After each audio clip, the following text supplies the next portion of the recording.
Hi friends, మనం నెవెల్ Goddard రచించిన at your command అంటే మీ ఆజ్ఞ మేరకు అనే బుక్ గురించి డిస్కస్ చేసుకుంటూ ఉన్నాము. సో ఈ వీడియో వచ్చి ఈ బుక్ సిరీస్లో లాస్ట్ పార్ట్ అనమాట. అండ్ ఇంకొన్ని విషయాల్ని అలాగే మనకు ఆల్రెడీ తెలిసిన విషయాల్ని కూడా ఈ వీడియోలో మనం డిస్కస్ చేసుకుందాము. సో ఒక మనిషి మన జీవితంలో మన గురించి మనం ఏదైతే నమ్ముతున్నామో అదే సత్యం అవుతుందనమాట. ఒక మనిషి తనను తాను తప్పు పట్టుకుంటూ ఉన్నారనుకోండి, ఇతరులు కూడా అతన్ని తప్పు పడుతూనే ఉంటారు. అదే తన అంతరంగంలో మార్పు తెచ్చుకున్న వారిని ఎవ్వరూ తప్పు పట్టలేరు. మన జీవితంలో ఎలాంటి ఆహ్, అయి అయితే ఏవైతే ఉన్నాయో అవేవి మన యూనివర్స్ అనేది లెక్కించదనమాట.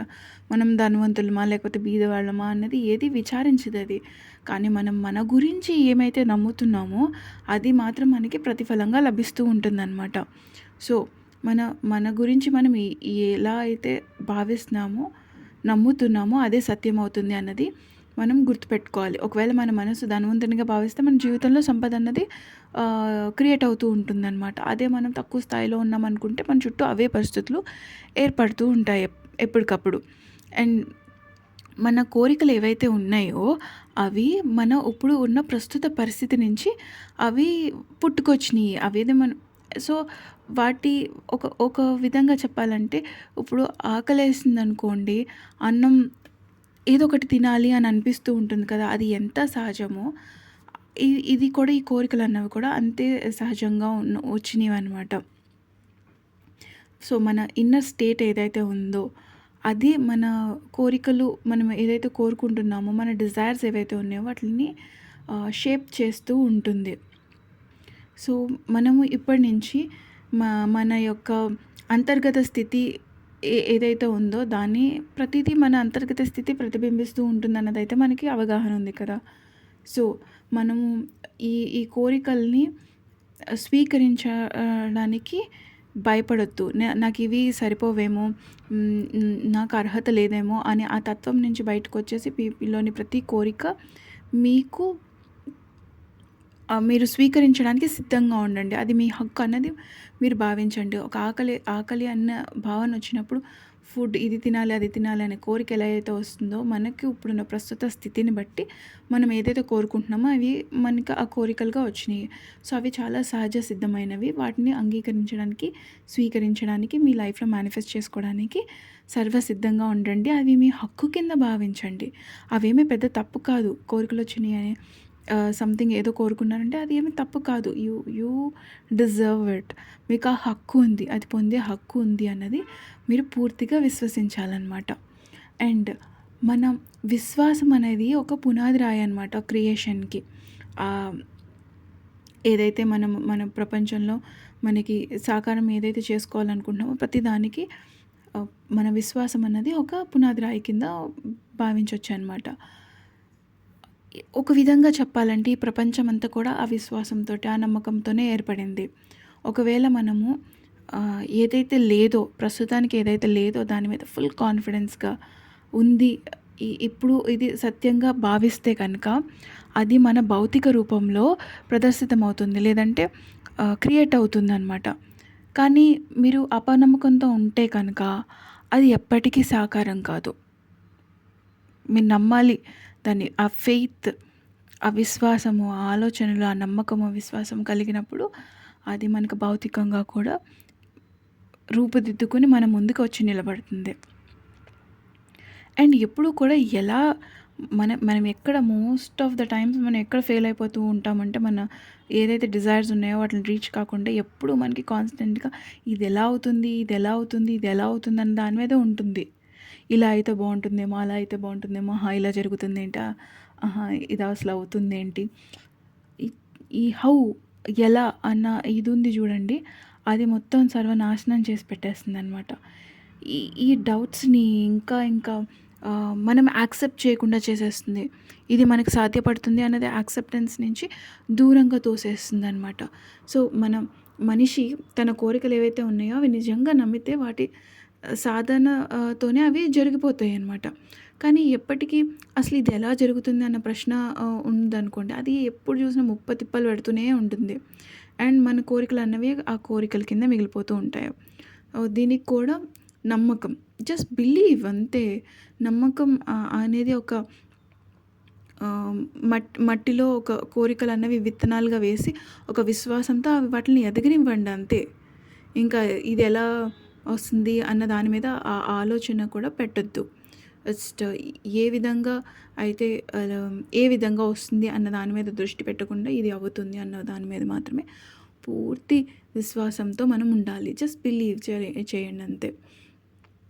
And problems exist only in consciousness. మీ సమస్యలు మీ మనసులోను ఉనికిలోనే కలిగి ఉంటాయన్నమాట.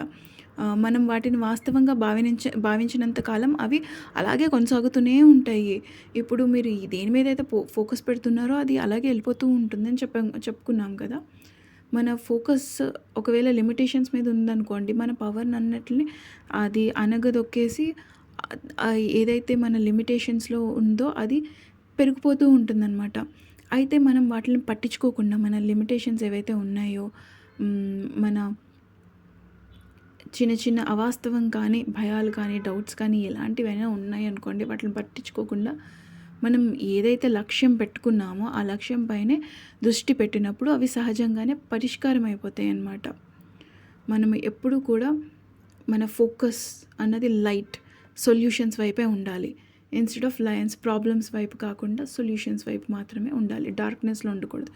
ఎప్పుడు టువర్డ్స్ లైట్ మాత్రమే ఉంటూ ఉండాలి. ఇప్పుడు ఓ విధంగా చెప్పాలంటే, ఒక జాలర్ ఉన్నాడు అనుకోండి, ఆయన నాకు తక్కువ చేపలు పడుతున్నాయి, నాకు తక్కువ చేపలు పడుతున్నాయి అన్న దాంట్లో ఉంటే ఆ వేదనలో ఆయన ఎక్కువ ఆ వల వేసి పట్టుకుని ఆ ఎనర్జీ అంతా తను కోల్పోతూ ఉన్నాడు. కాబట్టి తను చేయాల్సిన పని తను సరిగ్గా చేయలేకపోతాడు. సో మళ్ళీ అలాగే తక్కువ చేపలు పట్టుకోగలుగుతాడు.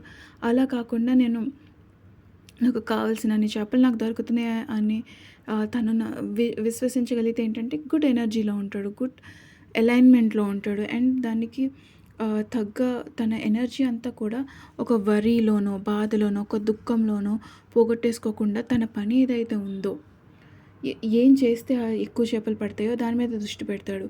ఒకవేళ వీలైతే చక్కగా వల వేసి ఆ స్ట్రెంగ్త్ని అంతా యూజ్ చేసి తను పట్టుకోగలుగుతారు. లేదంటే ఆ చేపల్ని పట్టుకునే ఆ నాలెడ్జ్ని ఏదైతే ఉందో అది గెయిన్ చేయడానికి కదా మనం యూజ్ చేస్తాం. మన ఖాళీ టైం ఉందంటే దేనికో దానికి లెర్నింగ్ పాయింట్స్ మీద యూజ్ చేస్తాం. అలా కాకుండా ఉన్న టైం అంతా ఆల్రెడీ ఎందులోనో ఏదో మనకి సరిలేదు, ఆ సరిలేని దాని మీద ఇంకా ఇంకా ఇంకా దృష్టి పెడితే ఇంకా ఇంకా సరి లేకుండా అయిపోతుంది కదా. సో మన సమస్యల మీద మన మనసు కాకుండా మన లక్ష్యాల వైపు దృష్టి నిలిపి ఉంచాలన్నమాట. సో సహజంగానే మొత్తం అన్ని పరిష్కారాలు మన దగ్గరికే వస్తాయి. అండ్ ఎప్పుడు కూడా ఇప్పుడు బుద్ధుడు ఉన్నారనుకోండి, బుద్ధుడిని పట్టుకుని చాలామంది మారిపోయి ఉండుంటారు. అలాగే మనం కూడా మన లోపల ఉన్న మన ఇన్నర్ అవేర్నెస్, జీసస్ ఎక్కడున్నారు, పోనీ దేవుళ్ళందరూ ఎక్కడున్నారు, మన లోపల కదా ఉన్నారు. మన లోపల మనం జీసస్ని పట్టుకుని, లేదా మన లోపల ఉన్న మన దైవాన్ని పట్టుకొని మనం ఇంకా ఇంకా డీపర్ కాన్షియస్నెస్కి వెళ్ళి ఆ స్ట్రగుల్స్ అన్నీ వదిలిపెట్టేసి ఒక ఎఫర్ట్లెస్ స్టేజ్లోకి వెళ్ళి మనం బిలీవ్ చేసినప్పుడు మనం ప్రతిదీ కూడా రిసీవ్ అవుతామన్నమాట. మనము మన లక్ష్యాలు ఏవైతే ఉన్నాయో సాధించాలంటే ఇవి ఆల్రెడీ మన జీవితంలో ఉన్నట్టు మనం నమ్మగలగాలి. మనం సరైన విశ్వాసంతో ముందుకు సాగుతూ ఉంటే ఏంటంటే మన జీవితంలోని కోరికలు కూడా మన వద్దకి వస్తూ ఉంటాయన్నమాట. అండ్ ఆలోచనలో ఉన్నప్పుడు అవి ఏవి ఎలా జరుగుతాయో అన్న ఆలోచనలో ఉన్నప్పుడు అవి మనకు అవ్వవు. అలా కాకుండా మన అంతరంగంలో ఉన్న సత్యాన్ని మనం అనుభూతి చెందగలిగితే కనుక అవి మన లైఫ్లోకి వచ్చే తీరుతాయి అన్నమాట. మన కాన్షియస్నెస్ ఏదైతే ఉందో దాన్ని ఇంకా ఇంకా పెంచుకుంటూ ఉండాలి. ఒకవేళ మన లైఫ్లో మనం ఇంకా పెద్దగా గొప్పతనాన్ని అంతా అనుభవించాలనుకోండి, మన మనస్సుని లేకపోతే మన అవేర్నెస్ని విస్తరించుకుంటూ ఉండాలన్నమాట. మన సమస్యలు ఏవైతే ఉన్నాయో అవి చాలా చిన్నగా కనిపించాలి మనకి. మన సామర్థ్యాలు ఏవైతే ఉన్నాయో అవి విస్తరించుకుంటూ అలా వెళ్ళిపోతూ ఉండాలన్నమాట. అండ్ అప్పుడు మనకి జీవితంలో పెద్ద పెద్ద అవకాశాలన్నీ అందిస్తూ ఉంటాయి. ఇప్పుడు ఫిషర్ మ్యానే ఉన్నారు. అదే ఆ జాలరి గురించి మనం మాట్లాడుకుంటూ ఉన్నాం కదా! ఆయన ఎప్పుడు వరీస్‌లో ఉంటే ఏమవుతుంది? ఆ వరీస్‌లోనే కొట్టుకొని పోతూ ఉంటారు.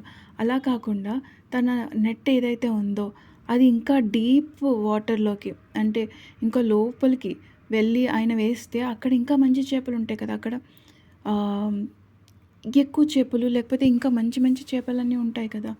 సో ఎందుకంటే ఒడ్డున ఎవరైనా పట్టుకుంటారు.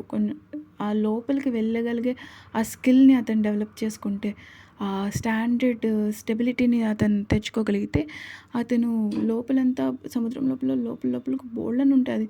అది చాలా విస్తరించి ఉంటుంది కదా! ఎప్పటికి అంతమయ్యేది కాదు కదా! సో, ఈ కెన్ అతనికి ఎంత కావాలో అంత వస్తూనే ఉంటుంది. మనం కూడా అలాగే అనమాట. మన లోపలున్న సామర్థ్యం ఏదైతే ఉందో, మన కాన్షియస్‌నెస్‌ని పెంచుకుంటూ, మన అవేర్‌నెస్‌ని పెంచుకుంటూ, మన లిమిటేషన్స్ ఏవైతే ఉన్నాయో, మన పరిమితులు ఏవైతే ఉన్నాయో వాటిలన్నిటిని పక్కన పెట్టేసి, మన మనం మన సామర్థ్యాల ని విస్తరించుకుంటూ పోతూ ఉంటే ఏంటంటే, మన జీవితం కూడా చాలా పెద్ద పెద్ద అవకాశాలన్నిటిని అందిస్తూ ఉంటుందన్నమాట. అండ్ ఒక మీ వద్దకొక ఆహ్, ఏదన్నా చిన్నది వచ్చిందనుకోండి, ఒక చిన్న రికగ్నిషన్ కానీ ఏదొచ్చినా సరే, దాన్ని పో ఒక చాలా చిన్న మార్పైనా అయ్యుండొచ్చు. అది మనకి ఎంతో హ్మ్, అబండెన్స్‌ని తీసుకొస్తూ ఉంటుందనమాట. మనం దాన్ని అక్నాలెడ్జ్ చేసినప్పుడు ఒక చిన్న మార్పు జరిగినా మనం దానికి థాంక్‌ఫుల్‌గా ఉండాలి. అదే ఇంకా మనకి పెద్ద పెద్దవి వాటిల్ని తీసుకొస్తూ ఉంటుంది. ఏదైతే మనము ఆ గ్రాటిట్యూడ్‌నెస్‌లో ఉంటామో, ఆ ఎరుక స్థితిలో ఉంటామో అవన్నీ కూడా మనకి ఇంకా అబండెన్స్ దాన్ని తీసుకొస్తూ ఉంటాయన్నమాట. అండ్ మీరు మెయిన్ ఇంపార్టెంట్ మనం నమ్మాల్సిందేంటంటే you are the creator of your reality. మీ అంతరంగం, మీ అవేర్‌నెస్ ఏదైతే ఉందో అదే మీకు గాడ్. మనం ఏ రోజైతే ఇది ట్రూ అని మనం నమ్మగలిగితే, ఆ రోజు వరల్డ్ అన్నది మనకి రెస్పాండ్ అవుతూ ఉంటది. మన కమాండ్‌కి రెస్పాండ్ అవుతూ ఉంటుందనమాట. మన డివైన్ పవర్ ఏదైతే ఉందో, అది ఆ రియాలిటీనన్నది షేప్ చేస్తది. ఒక కుండని ఏ విధంగా అయితే మట్టి కాస్త కుండ కింద అలా మలుస్తారో, అలాగా మన యొక్క డివైన్ పవర్, మన లోపల ఉన్న పవర్ ఏంటంటే, మన రియాలిటీ, మన వాస్తవ త్వాన్ని ఏదైతే ఉందో, దాన్ని చక్కగా మలిచి మనకి ఇస్తుందనమాట. మన అంతరంగంలో స్వయంగా ఆ దైవశక్తి అని మనం గుర్తించి, దాన్ని నమ్మితే, మన జీవితంలో హృదయపూర్వకంగా ప్రదర్శమవుతుందనమాట. అండ్ మనలో ఆ శక్తిని మనం గుర్తించినప్పుడు, మన జీవితంలో చాలా చాలా మిరకల్స్ అనేవి చోటు చేసుకుంటూ ఉంటాయన్నమాట. సో, మనం ఆ పవర్‌ని ఎప్పుడూ గుర్తుపెట్టుకోవాలి అండ్ దాన్ని ఫీల్ అవ్వగలగాలి. అండ్ ఎప్పుడు మనం చాలా సార్లు వినుండుంటాం, the kingdom is within you అనేసి. హెవెన్ అన్నది ఎక్కడో లేదనమాట. అంటే ఆ స్వర్గం అన్నది ఎక్కడో లేదు. అది మీ మనసులోనే ఉంది. అది మీ కాన్షియస్‌నెస్‌లోనే ఉంది. మీరు ఏ క్షణమైతే మీ అంతరంగాన్ని మార్చుకుంటూ ఉంటారో, మీ జీవితం, మీ బయట ఉన్న బాహ్య జీవితం ఏదైతే ఉందో, ఆ పరిస్థితులు ఏవైతే ఉన్నాయో అవి కూడా మారిపోతూ ఉంటాయన్నమాట. ఆ power to transform your life అన్నది ఆహ్, ఒక శక్తి, మన జీవితాన్ని మార్చుకోగలిగే శక్తి అన్నది మన లోపలనే నిక్షిప్తమై ఉన్నది. ఎప్పుడో ఎక్కడో కాదు. ఇప్పుడు, ఇక్కడ. మీ విజయానికి బాట ఒక చక్కటి బాట వేయాలి అని అనుకోవాలనుకోండి. ఒక తోవ వేయాలనుకోండి. అది మీ విశ్వాసంతోని మాత్రమే సాధ్యపడుతుందనమాట. సో, ఆహ్, ప్రతీది కూడా మీలోనే ఉంది. ఆ ఎరుక స్థితిని పెంచుకోండి. నేను అనే తత్వాన్ని బాగా పెంచుకోండి. అండ్ మన ఇన్నర్ స్టేట్ ఏదైతే ఉందో, మన ఔటర్ స్టేట్ ఏదైతే ఉందో అది మన ఇన్నర్ స్టేట్ వల్లే చేంజ్ అవుతుంది. అండ్ మనం పూర్తిగా కంప్లీట్‌గా ట్రాన్స్‌ఫార్మ్ అవ్వడానికి ఆ పవర్ ఏదైతే ఉందో అది మీలోనే నిక్షిప్తమై ఉంది. అండ్ మీరు ఒక్కసారి ఇది నమ్మి కనుక మీరు ఆర్డర్ వేసారననుకోండి, ఇది నాకు కావాలి అని. అది మీ చేతిలో వచ్చి పడ్డట్టే లెక్కనమాట. మీ feeling I am strong, I am wealthy, I am strong ఇలా ఎప్పటికప్పుడు మీరు ఫీల్ అవుతూ ఉండాలి. మిమ్మల్ని మీరు ఫిక్స్ చేసుకుంటూ ఉండాలి. ఒక ఫార్మ్‌లెస్ బీయింగ్‌లా ఇదే నేను అన్నట్టు కాకుండా ఒక ఫార్మ్‌లెస్ దేవుడు ఎలా ఎక్కడన్నా ఉన్నారు, ఎలా అన్నా ఉన్నారు. అలాగే మనం కూడా ప్రతి దానిలోనూ ఏ విధమైన రూపం లేకుండా అంటే దేనితోని అటాచ్‌మెంట్స్ లేకుండా మనం ఒక ప్యూర్ బీయింగ్ లాగా, ఏమీ కాని తత్వం లాగా అయిపోవాలనమాట. అండ్ ఇవన్నీ కూడా చాలా సింపులే కదా! మనము జస్ట్ ఈ బాడీని వదిలేయాలంటే కాదు.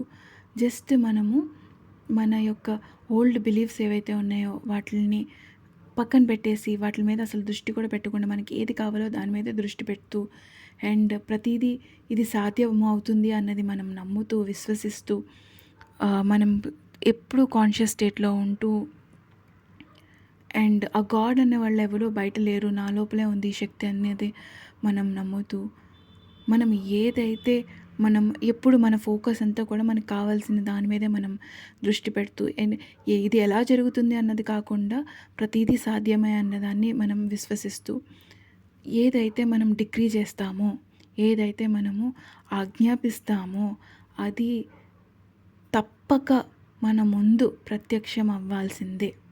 అది ఏదన్నా సరే ప్రతీదీ కూడా రెస్పాండ్ మనకి అవ్వాల్సిందే. మీరు ఎప్పుడైతే ఆ అవేర్‌నెస్ ఆఫ్ బీయింగ్‌లా ఉంటారో అప్పుడు the world is at your command. మీ ఆజ్ఞ మేరకు ప్రతీదీ జరుగుతుంది. అంతే ఫ్రెండ్స్, ఈ బుక్ ఇంతటితో ఎండ్ అయిపోయింది. సో ఈ బుక్లో మనం నేర్చుకున్నవన్నీ కూడా మీరందరూ ప్రాక్టీస్ చేస్తారని కోరుకుంటున్నాను. అండ్ మీ లైఫ్లో మీరు కావాల్సినవి అనుకున్నవి అన్నీ, మీ లక్ష్యాలన్నిటిని గోగలుగుతారనేసి నేను అనుకుంటున్నాను. అండ్ ప్రతి ఒక్కళ్ళు కూడా వాళ్ళ వాళ్ళ ట్రూ స్టేట్లో ఉంటే దాన్ని చూడాలి అని నాకెంతో ఆశగా ఉందన్నమాట. ఈవెన్ నేను కూడా ప్రతి ఒక్కళ్ళు వాళ్ళకి వాళ్ళు తెలుసుకోవాలి. వాళ్ళ ట్రూ సెల్ఫ్ అనేది ఏంటి తెలుసుకోవాలి. ఆ గాడ్లీనెస్, ఆ ఐయామ్ స్టేట్ నుంచి ఫార్మ్లెస్గా ఉండి, మనము ఏదైతే మనం నిర్ణయించుకుని వచ్చామో ఈ జన్మ తీసుకోకముందు, ఆ పర్పస్ ఏదైతే ఉందో దాన్ని మనం లివ్ చేస్తూ ఎంతో హ్యాపీగా ఉండాలని, మనం ఏదైతే కోరుకున్నామో వీఆర్ లైక్ క్రియేటర్స్ మనం ఉండాలి. క్రియేటర్స్ లాగా మనం క్రియేట్ చేసుకుంటూ ఉండాలి. ఆ క్రియేట్ చేసుకున్న ప్రతిదీ మనం లైఫ్లో పొందుతూ ఉండాలి. అండ్ చాలా సహజ సిద్ధంగా అది మన లైఫ్లోకి వస్తూ ఉండాలి అన్నది, అది అది అందరి లైఫ్లో ఉండాలని నేను కోరుకుంటున్నాను. మై డీప్ చాలా డీప్ గ్రాటిట్యూడ్ మీ అందరికీ. And to Neville గొడాడ్ as well. ఈయన రచించిన బుక్స్ అన్నీ కూడా ఇంచుమించుగా ఇలానే ఉంటాయి. అండ్ ప్రతి దాంట్లోనూ కూడా ప్రతిదీ మన ఇన్నర్ సెల్ఫ్ మీదే ఆధారపడి ఉంటుందన్నమాట. మనం నమ్మినా నమ్మకపోయినా. అండ్ ఇప్పటి నుంచి మనం నమ్మడం నేర్చుకోవాలి. మన ట్రూ స్టేట్కి వైపు మనం అడుగులు వేయాలి. అండ్ మన ట్రూ స్టేట్ ఏదైతే ఉందో, మన సహజ స్థితి, మన దైవ స్థితి ఏదైతే ఉందో దాని వైపు మాత్రమే మన ఫుల్ ఫోకస్ ఉండాలన్నమాట. అలాగే మనం లివ్ చేయగలగాలి. అండ్ అలాగే మనము మన లైఫ్ని క్యారీ చేసుకోగలగాలి. అండ్ ప్రతిదీ చిటికలో మనకు అయిపోగలగాలి. At your command. మనం ఆజ్ఞ వేసామా అది జస్ట్ నెరవేరాలి అంతే. ఆ విధంగా మనం వర్క్ అనేది మనం చేయాలి. ఇప్పటి నుంచి వినడం మాత్రమే కాదు, ప్రతిదీ మనం ప్రాక్టీస్ చేసి అదే మనం అయిపోవాలన్నమాట. Okay friends, thank you very much. ఇక్కడితో మనము ఈ ఎట్ యువర్ కమాండ్ సిరీస్ని ఎండ్ చేద్దాము. Thank you.